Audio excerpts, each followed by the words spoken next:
ಜೈಲಲ್ಲಿ phone use ಮಾಡ್ತಾ ಇದ್ದಾರೆ, ಅವರಿಗೆ VIP ಟ್ರೀಟ್ಮೆಂಟ್ ಸಿಗ್ತಾ ಇದೆ. ಬೇರೆಯವರಿಗಾದ್ರೆ ಅನ್ಯಾಯ, ಪ್ರಜ್ವಲ್ ರೇವಣ್ಣ ಅವರಿಗೆ ಮೊಬೈಲ್ ಯೂಸ್ ಮಾಡೋದಕ್ಕೂ ಕೂಡ ಕೊಟ್ಟಿದ್ದಾರೆ ಅನ್ನುವಂಥದ್ದು. ಅದ್ರ ಜೊತೆಗೆ ಅವರ ವಿಡಿಯೋ ಕೂಡ ವೈರಲ್ ಆಗಿದೆ, ಮೊಬೈಲಲ್ಲಿ ಮಾತಾಡ್ತಾ ಇರೋದು. ಈಗ ನಿನ್ನೆ ನಾನು ಮಾಧ್ಯಮದ ಮುಖೇನ ರಾಜ್ಯದ ಗೃಹ ಸಚಿವರು ನಾನೇ ಮಾಡಿಸಿದ್ದು ಅಂತ ಹೇಳಿದರು ಅಲ್ವಾ.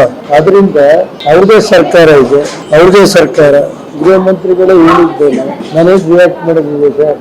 ಅವ್ರದೇ ಸರ್ಕಾರ ಇದೆ, ಯಾವ ರೀತಿ ಬೇಕಾದ್ರೆ ತನಿಖೆ ಮಾಡಿ ರಿಪೋರ್ಟ್ ತೋರಿಸ್ಕೊಂಡು ನಾನೇನು ಅದಕ್ಕೇನಂತಿದೆ. ಅವರೇ ಗೃಹ ಮಂತ್ರಿಗಳು ಹೇಳಿದ್ದಾರೆ, ನಾನೇ ಸ್ವತಃ ರೈಡ್ ಮಾಡಿಸಿದ್ವಿ ಅಂತ ಮಾಧ್ಯಮದ ಮುಖೇನ ನೋಡಿದ್ದೇನೆ, ಮೀಡಿಯಾ ಮುಖೇನ ಇವೆಲ್ಲ. ಅದರಿಂದ ಅವ್ರು ಏನು ಹೇಳಿದ್ದಾರೆ, ಅವ್ರದೇ ಸರ್ಕಾರ ಇದೆ, ಅವ್ರದೇ ಇಲಾಖೆ ಮುಖ್ಯಸ್ಥರಿದ್ದಾರೆ, ಮಾಡಿಕೊಳ್ಳಿ. ಯಾರು